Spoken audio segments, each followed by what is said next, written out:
Have you ever wondered why our keyboards are set up the way they are? Picture a world where your fingers glide effortlessly across keys, producing a flurry of words at lightning speed. But then you encounter QWERTY. It's the layout we know and love, but it wasn't designed for speed. No, it was created out of a rather peculiar problem: typewriter jams. Yes, you heard that right. Today, we're diving into the quirks of QWERTY, a glitch turned feature. In the late 19th century, typewriters were these marvelous mechanical beasts. Imagine a smooth, polished machine capable of transcribing your thoughts onto paper in real time. Sounds great, right? Well, not entirely. Early typewriters had a notorious flaw: they jammed. And not just jammed. They could lock up tighter than your grandma's secret cookie jar if you weren't careful. Now, this jamming issue had a simple silver lining. If you spaced out the commonly used letters, the likelihood of those keys smashing together in a mechanical ballet decreased dramatically. Hence, QWERTY was born, shuffling high-frequency letters apart like socially awkward partygoers.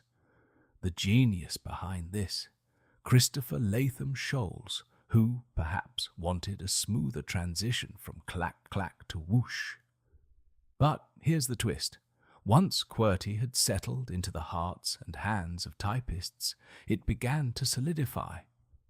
Imagine a world where all those early typists dutifully trained their fingers on this quirk-riddled layout, creating muscle memory that could only be ripped away through sheer determination, or a minor miracle.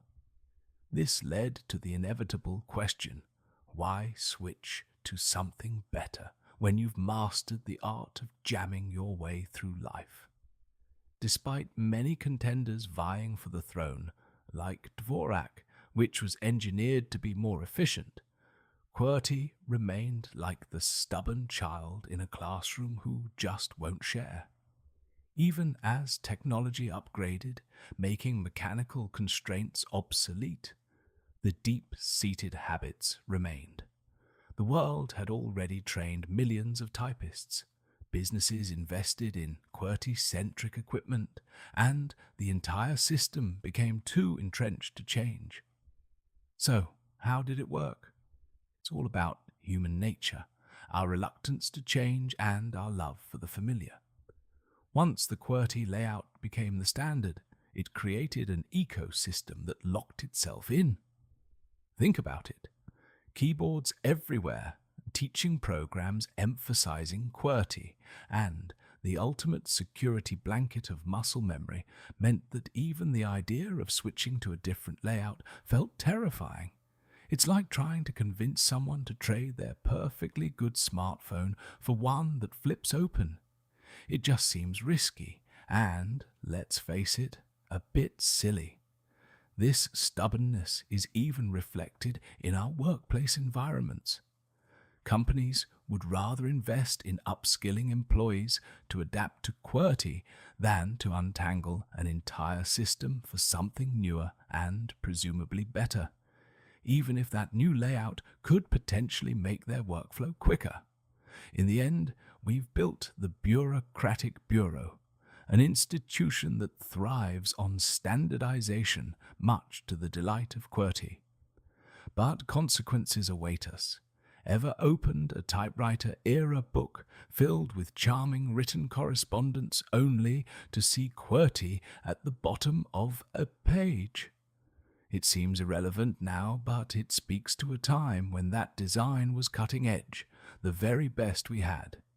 As we evolved, we tore through the ceiling of possibility without ever questioning our beloved typewriter layout, because who wants to relearn a language? What's worth noting is how this all ties into our lives today.